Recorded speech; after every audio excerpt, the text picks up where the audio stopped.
नमस्कार. तर आजपासून जे आपलं प्रशिक्षण ची सुरुवात कालपासून तशी झालेली आहे. परंतु आजचा जे काही पहिला दिवस Google Meetवरचा, Google Meetवर आवाजाची क्लिअरिटी वगैरे, वगैरे बरंच काही असतं. त्यामुळे आपण Google Meetवर रेकॉर्डिंगची पण सुविधा आहे. त्यामुळे Google Meetला प्राधान्य देतो. तर साधारणतः आपण जे जी काही आपल्या पहिल्या दिवसाची आपण सुरुवात केली आहे, ती खास आपण आजारी शेळी ओळखण्यापासून केली आहे. कारण आजारी शेळी जर आपणास कळाली, आजारी शेळी जर ओळखता आली, तर नक्कीच होणाऱ्या नुकसानापासून आपण दूर राहू याच्यात कसलीही शंका नाही. म्हणून आजारी शेळी कशी ओळखायची तर साधारणतः आजारी शेळी ओळखणं खूप सोपं आहे. पण हे आपल्या लक्षात राहिलं पाहिजे. चांगल्या दृष्टीनं डोक्यात बसलं पाहिजे. ह्या दृष्टीने म्हणजे चांगल्या शेळीचे गुणधर्म आपण पहिल्यांदा बघायचे. मग चांगल्या शेळीचे गुणधर्म बघितले, की आजारी शेळीचे गुणधर्म ताबडतोब कळतील. म्हणजे चांगली शेळी कशी आहे? आता एक आपण त्याची आता सुरुवात करायची आहे. शेपटीकडून तोंडाकडे बघत जायचंय आपल्याला. शेपटीकडून जे काही जबडा आहे, त्या जबडा, नसिका, नाकच्या ग्रंथी तिथपर्यंत आपल्याला यायचं आहे. तर सुरुवात आपण करणार आहोत शेपटीकडून. आता शेपटीकडूनच का केली? कारण बऱ्याच वेळेस संडास लागणाऱ्या आजारामध्ये कसल्याही प्रकारचे ताप किंवा अंगावरचे केस रुक्ष झालेले नसतात, उभे टाकलेले नसतात, डोळ्यातून कधी-कधी पाणी येत नसतं, परंतु मागची बाजू ही संडासनं भरलेली असते. म्हणून डायरिया कसल्याही प्रकारच्या डायरिया ज्याला आपण संडास लागणे म्हणतो. मग संडास लागणे अनेक प्रकारचे असतील. हिरव्या चाऱ्याची संडास असेल, काही रोगांची संडास असेल, काही संसर्गजन्य रोगाची संडास असेल, हे आपल्याला कळलं पाहिजे. आता कोणचा आजार कोणचा म्हणण्यापेक्षा संडास न लागलेलेच शेळ्या खरेदी करायच्यात, बोकड खरेदी करायचे. त्यामुळे आपण मागची बाजू बघायची. आता कितीही शेतकऱ्यानं किंवा शेळी पालकानं साफ केलं, तरीही खुरावर पडलेलं शेण आणि लागलेली संडास ही धुवून काढता येत नाही, साफ होता येत नाही. कारण का? कारण संडास लागलेलं जे काही बोकड आहे, शेळी आहे, पाट आहे, ती संडास लागलेलं जनावर संडास करतच राहत असतं. पातळ संडास आजूबाजूला चिटकलेली दिसेल, केसाला लागलेली दिसेल, यासाठी आपण पाय, खुरं आणि मागची जी बाजू आहे शेपटीच्या खालची ती आधी बघायची आहे. त्यानंतर मग शेपटीकडून आपण पोटापर्यंत यायला लागलोत, तेव्हा उलट्या हातानं म्हणजे आपला हात असा उलटा फिरवायचा केसाच्या विरुद्ध बाजूनं, तर त्यामध्ये निघणारा कोंडा दिसेल, ओलिका दिसतील, केस रुक्ष झालेले दिसतील, केस रट झालेले दिसतील, केसाला कसल्याही प्रकारची चमक नसेल, असं दिसत असेल तर ती शेळी कुठंतरी वेगवेगळ्या जीवनसत्वाची कमतरता आहे, असं आपण नक्कीच समजू. त्यानंतर त्याच्या पुढे येतेत आपण जर आपल्या हाताला त्या शेळीच्या सर्व बरगड्या लागत असतील, फासोळ्या लागत असतील, तर शेळी तंदुरुस्त समजायची का आपण?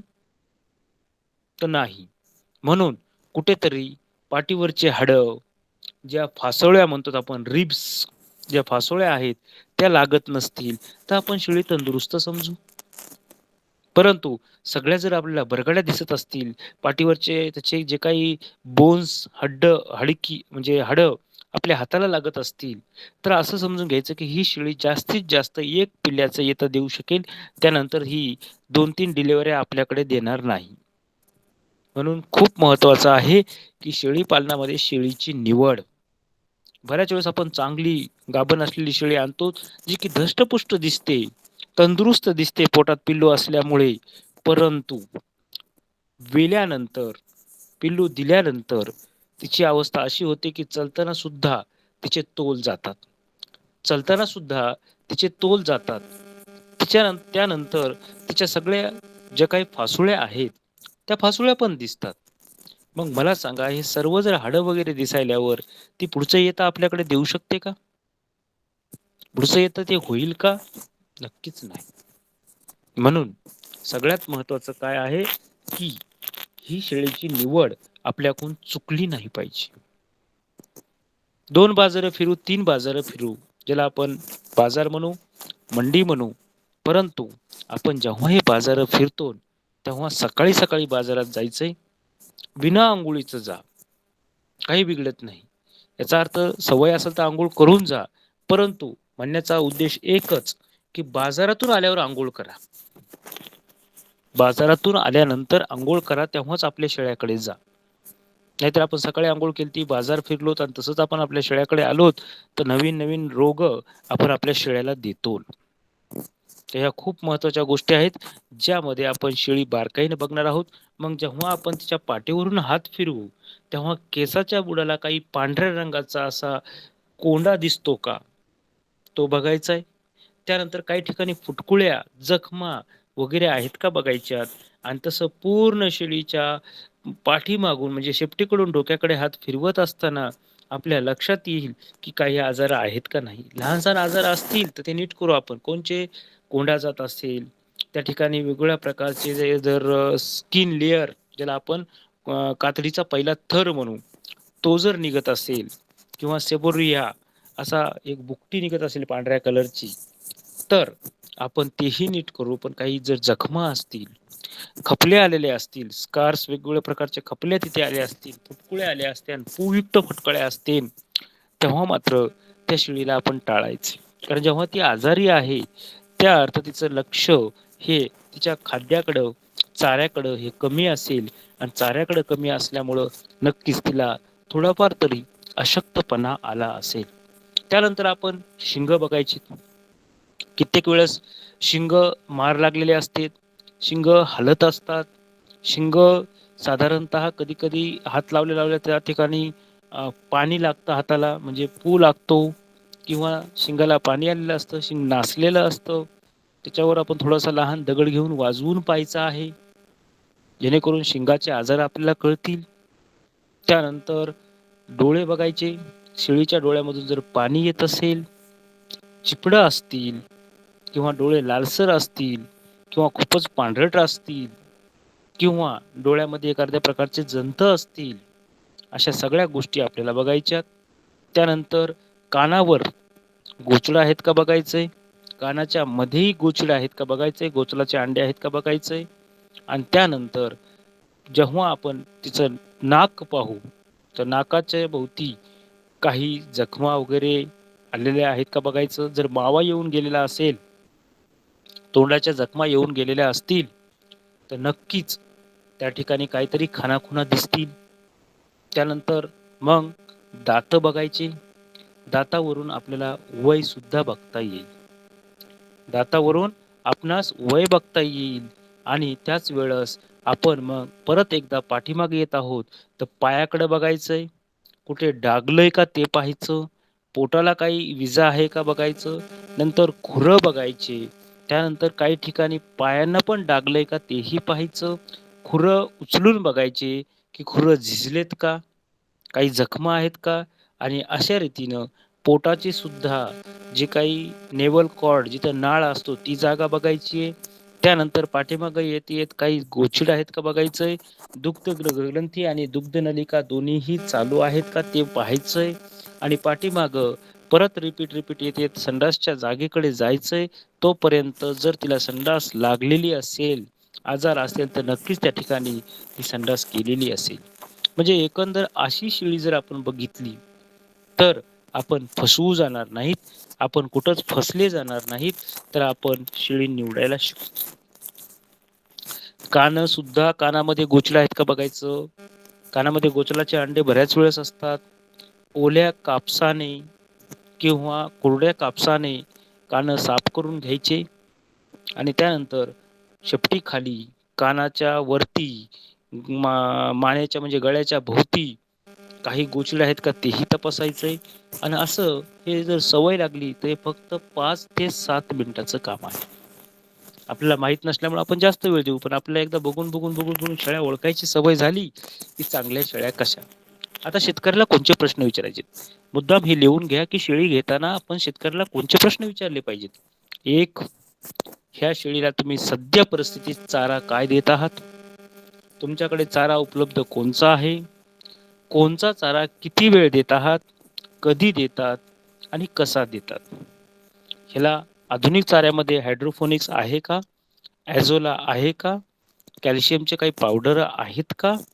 म्हणजे जेवढे काही 10-12 प्रश्न आहेत ते त्यांना विचारायचे यासाठी की कमीत कमी त्यांनी 10% तरी काही गोष्टी खोट्या सांगितल्या तरी त्यांच्याकडे जो चारा उपलब्ध आहे तोच चारा आपण त्या शेळीला त्याच पद्धतीनं दिला तर नक्कीच त्या शेळीची दूध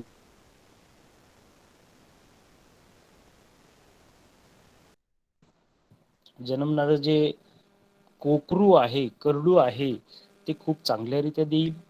आणि ज्या बक असेल, आजचं म्हणजे जे काही बोकड आहे, उद्याचा तो ब्रीडिंग बक होईल. आणि ब्रीडिंग बक जर झाला तर नक्कीच ब्रीडिंग बक जर झाला तर नक्कीच तो पुढच्या जातीवंत शेळ्या तयार करील, जातीवंत बोकड तयार करील, याच्यात कसलीही शंका राहणार नाही. त्यामुळे शेळीची निवड ही आपली चुकलीच नाही पाहिजे. शेळीची निवड खूप महत्वाची आहे. त्यानंतर दुसरा प्रश्न विचारताना शेतकऱ्याला काय विचारायचे शेळी पालकाला, की हिचे किती येते झालेत? भलेही त्यांचं एकच वाक्य निघेल, की आमच्याकडे 2 झालेत. म्हणजे तुमच्याकडे 2 झाले, त्याच्या आधी किती झाले किंवा त्याच्याकडे जर जन्मापासून शेळी असेल, तर तो नक्कीच तो शेळी पालक आपल्याला खरं सांगेल. आणि शेवटी शिंग किती वाढले त्या आधारे आपण ठरवू शकतो, की साधारणतः शिंगे खूप वाढलेले असतील, तर तिचे नक्कीच 2-3 येते झालेले असतील आणि शिंगे जर कमी-कमी असतील, तर त्याचं 1 ते 2 येतं झालेले असतील किंवा 1 येतं झालेलं असेल, असं आपण ओळखू शकतो शिंगावरून सुद्धा. त्यानंतर आपण यायचंय खाली दुग्धग्रंथीकडे, दुग्धनलिकाकडे. आता दुग्धग्रंथी आणि दुग्धनलिका. आता दुग्धग्रंथी आणि दुग्धनलिका त्यावेळेस मात्र आपण हातावरती दुग्धनलिकेपासून मधून थोडं दूध काढून बघायचं. थोडं पाणी-पाणीच येईल, पण त्याच्यामध्ये जर कुठं गाठ आहे का? दुग्धनलिकेत कसल्याही प्रकारची गाठ आहे का ती बघायची आणि साधारणतः दोन्हीही दुग्धनलिका चालू आहेत का नाही त्याही बघायच्या. हे दोन्हीमध्येही पाणी निघलंच पाहिजे, दूध निघलंच पाहिजे. काही ना काही निघेल, पण दोन्हीही दुग्धनलिका ह्या चालू असल्या पाहिजेत. तर साधारणतः ह्या गोष्टी खूप महत्त्वाच्या, ज्याच्यामध्ये आपण बारकाईनं आजारी शेळी आणि चांगल्या शेळीमधला फरक ओळखला पाहिजे. त्यानंतर सगळ्यात दुसरं महत्त्वाचं आहे, की जेव्हा ह्या शेळ्या विकत आणणार आहात, तेव्हा त्या आपल्या फार्ममध्ये कोठे ठेवायच्या. तर ह्या ठिकाणी मुद्दाम शेडच्या बाहेर एक आपलं छोटं शेड असेल, जिथे की 30 बाय 30चं शेड असेल किंवा 30 बाय 20चं शेड असेल किंवा 30 बाय 10चं शेड असेल. जशी आपली गरज त्याप्रमाणे आपण छोटंसं शेड बाहेर बांधायचंय, जे की दुसऱ्या शेडच्या दूर असेल आणि त्याला आपण नाव देऊ पावणा घर. मग साधारणतः हे पावणा घर जे शेड आहे, इथे कोणत्या शेळ्या ठेवायच्या?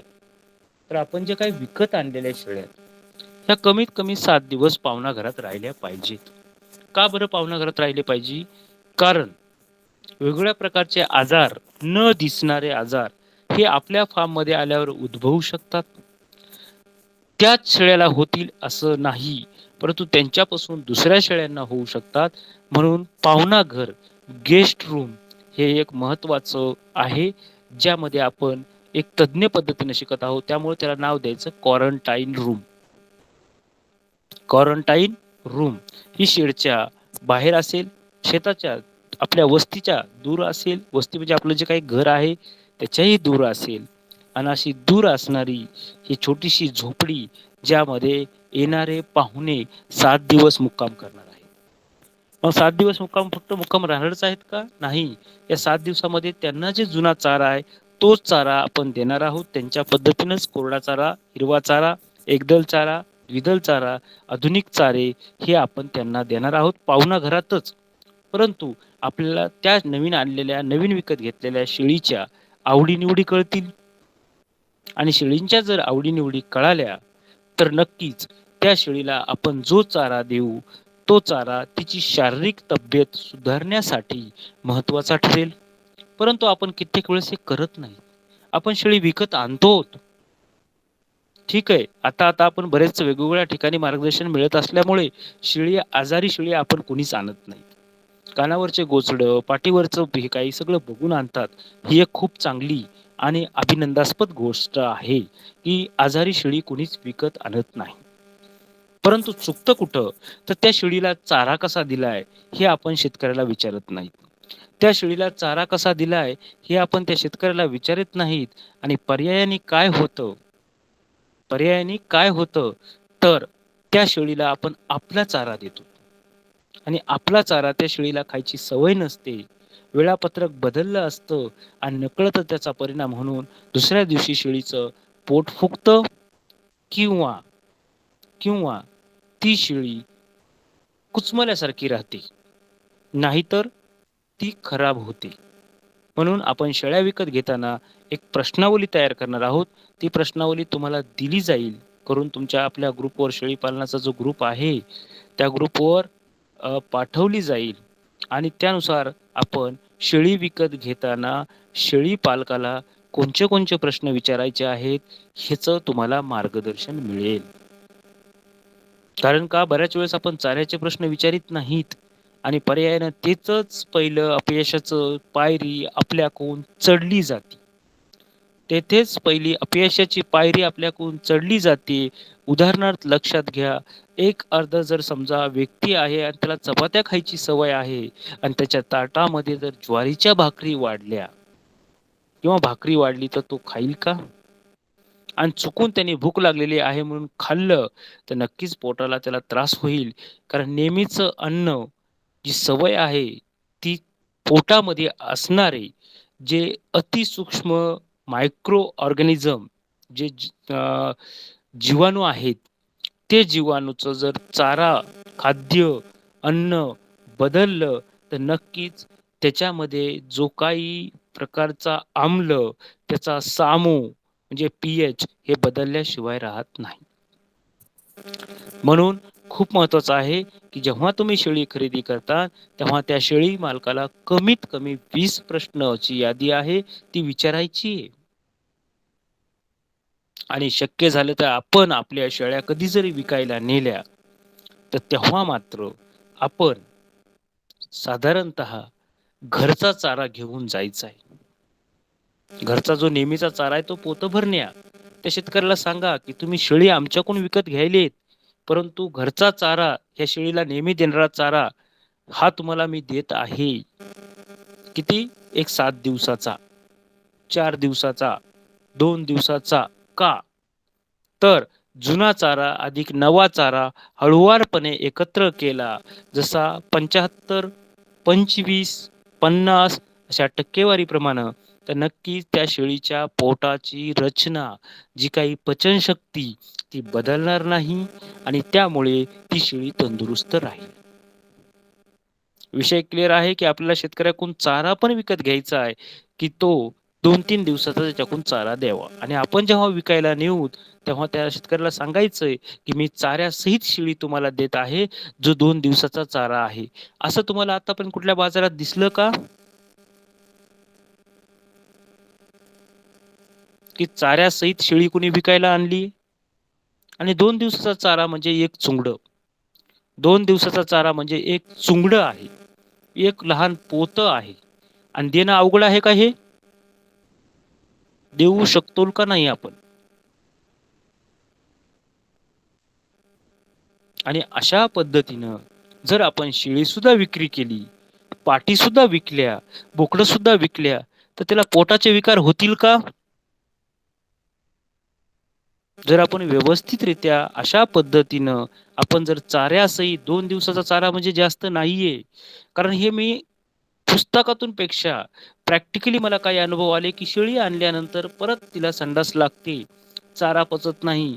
म्हणून आपण त्यांना सांगतो की चारा बदल करा, औषधं द्या. पण ही औषधंही मला टाळायची. हे कुठेतरी औषधं वाचवायचीत आपल्याला, का तिचं पोट बिघडू द्यायचं?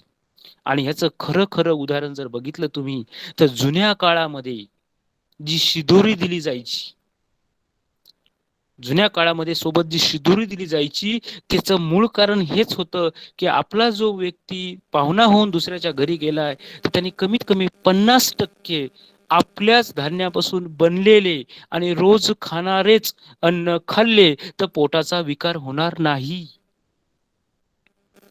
कारण जुन्या गोष्टीचा खूप खूप ऑब्झर्वेशन सहित अभ्यास माझा झाला, सूक्ष्म निरीक्षणासहित अभ्यास झालाय की सोबत शिदोरी का दिली जायची.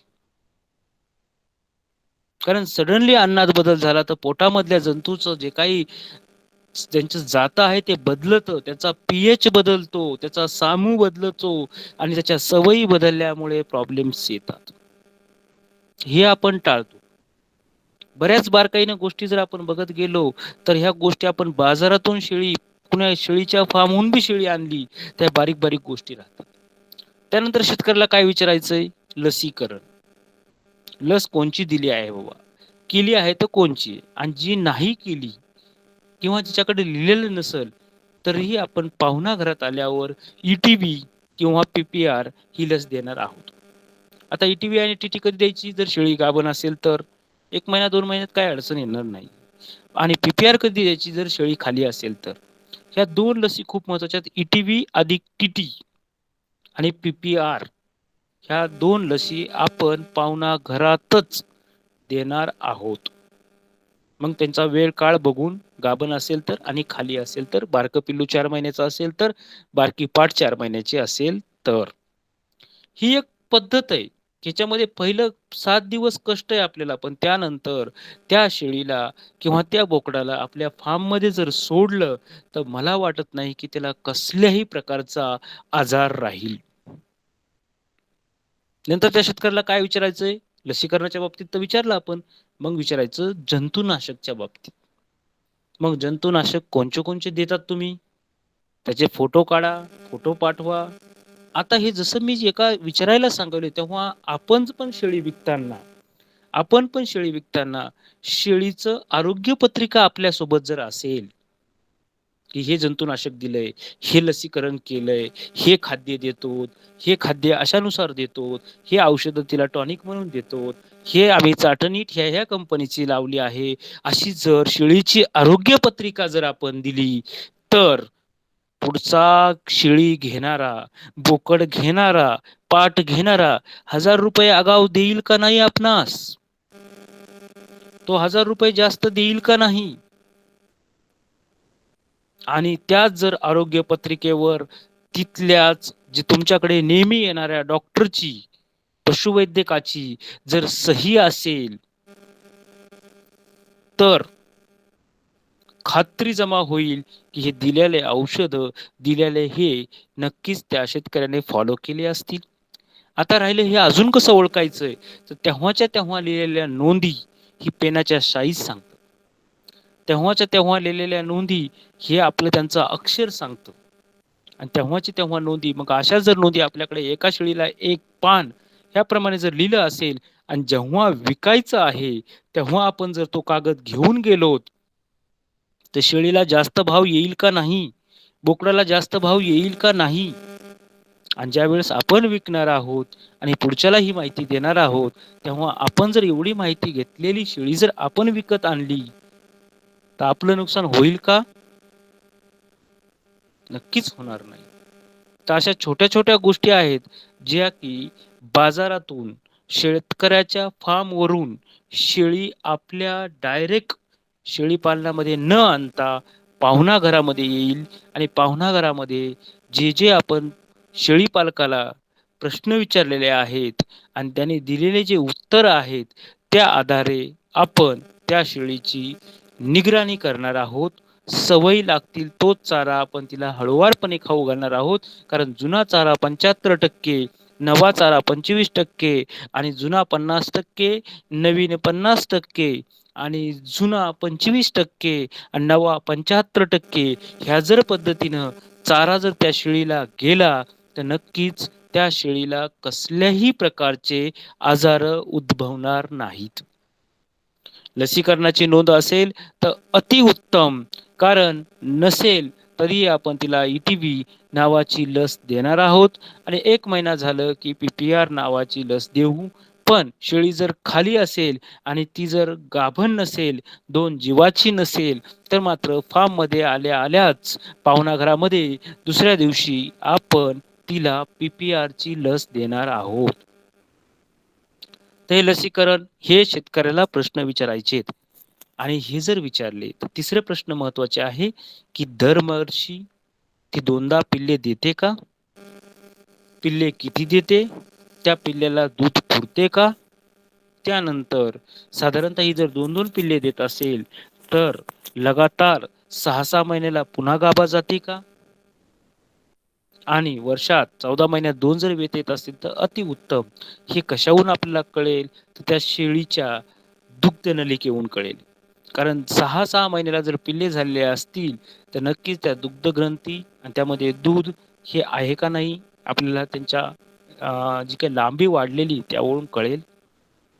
लांबी कमी जास्त असेल एका दुग्ध नलिकेची दुसऱ्या दुग्ध नलिकेची, तर तेही आपल्याला पाहायचं आहे. म्हणजे साधारणतः आपण हे 2-3 गोष्टीच नाही, तर आपण शेतकऱ्याला विचारणार आहोत, की दूध किती देते? दूध कधी-कधी काढत होते? पिल्ल्याला किती पाजत होते? हेही आपण त्यांना विचारायचं आहे.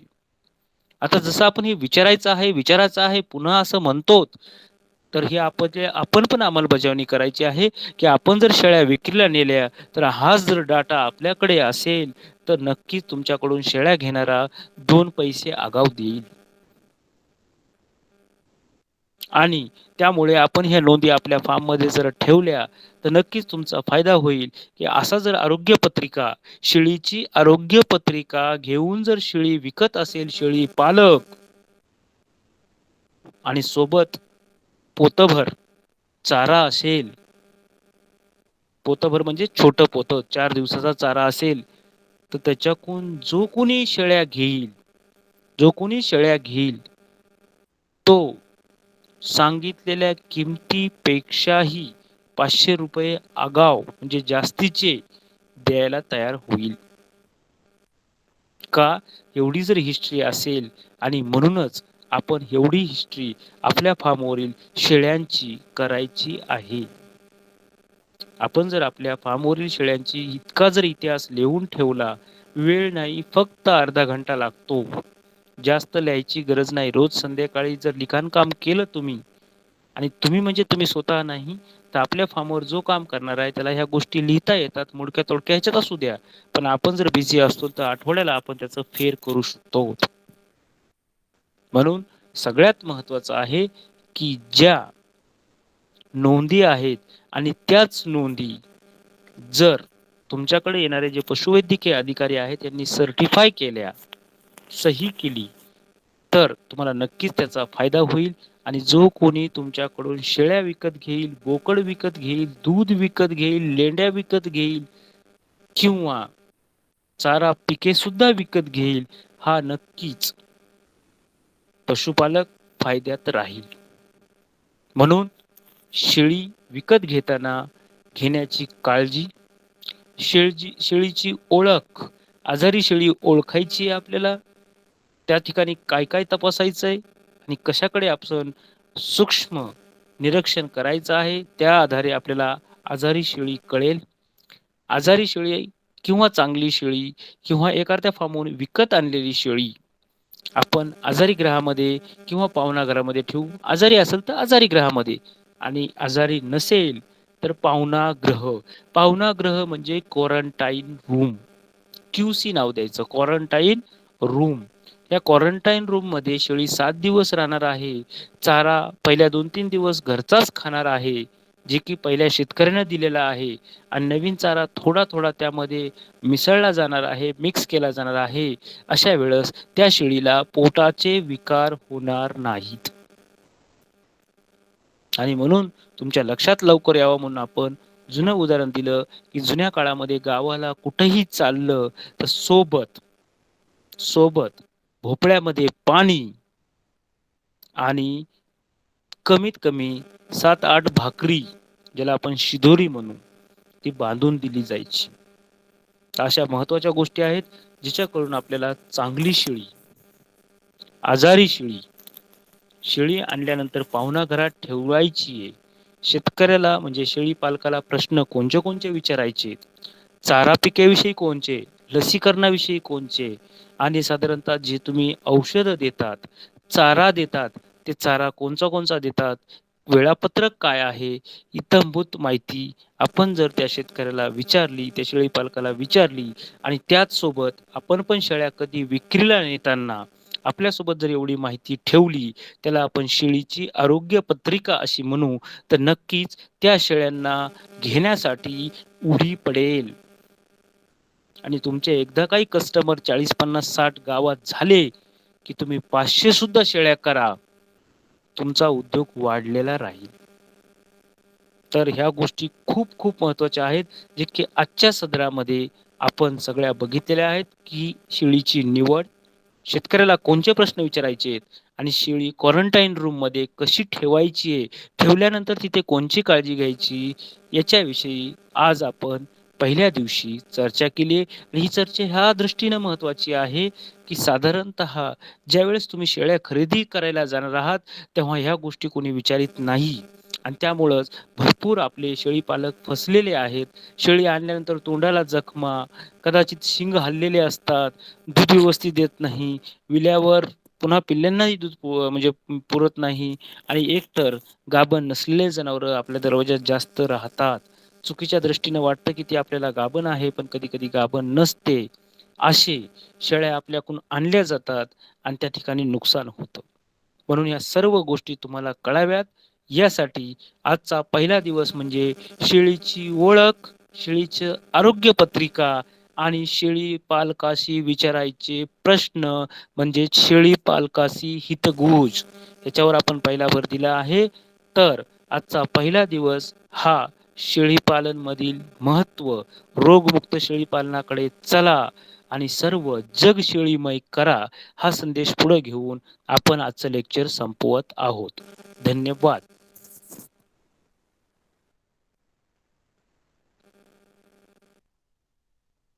आजच्या लेक्चरविषयी कोणाचे